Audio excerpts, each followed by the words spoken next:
Welcome back to Arubakes. Hi everyone, I'm Aru and today I'm making homemade hummus. It's crazy how simple it is to make hummus at home and just how much cheaper it is than the store-bought ones. So let's get straight into it.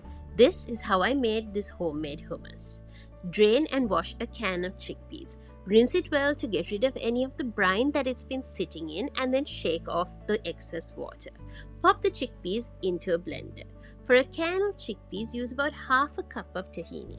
Tahini is essentially ground sesame paste. It has the most amazing nuttiness to it and it works so well as a salad dressing as well.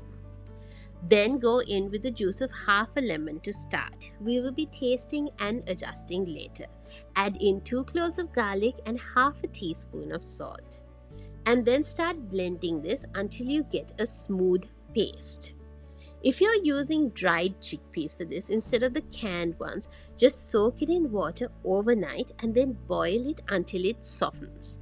Honestly though, canned chickpeas are just so much easier.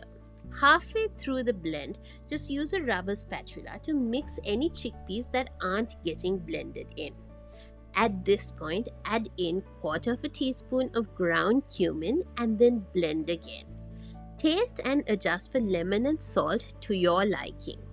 I'm adding in the juice of half a lemon more just because I like my hummus to be a little tangy. As your hummus is starting to look like it's becoming quite smooth, go in with a tablespoon or 2 of ice cold water or a couple of ice cubes and then blend this again. The ice water or ice cubes is what gives your hummus that light, airy, smooth, creamy texture. Keep blending the hummus until everything is nice and smooth. You're looking for this pale, thick, paste-like consistency.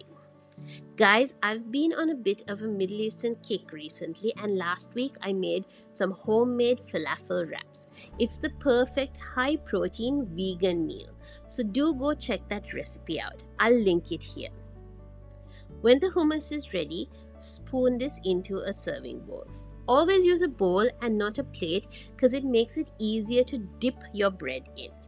Using the back of a spoon, create almost like a well in the middle. Drizzle some good quality olive oil on top. Now, I'm no expert, but I always have 2 types of olive oil at home. A regular supermarket olive oil for cooking and a nicer, fancier olive oil for dippings and dressings. Use the fancier one for this if you have it. And then finish this off with a tiny sprinkling of paprika powder on top. And it's just that simple to make hummus at home.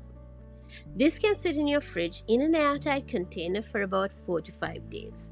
You can always elevate this from a simple classic hummus by adding some toasted pine nuts or olives on top of this. Or you can even go in with some tabbouleh and some grilled meat on top as well. Whichever way, serve this up with some warm pita or flatbread or even some crackers and enjoy. Yum! That's all from this tiny little Middle Eastern mini-series. I'll be back soon with another recipe. Subscribe for more. Bye!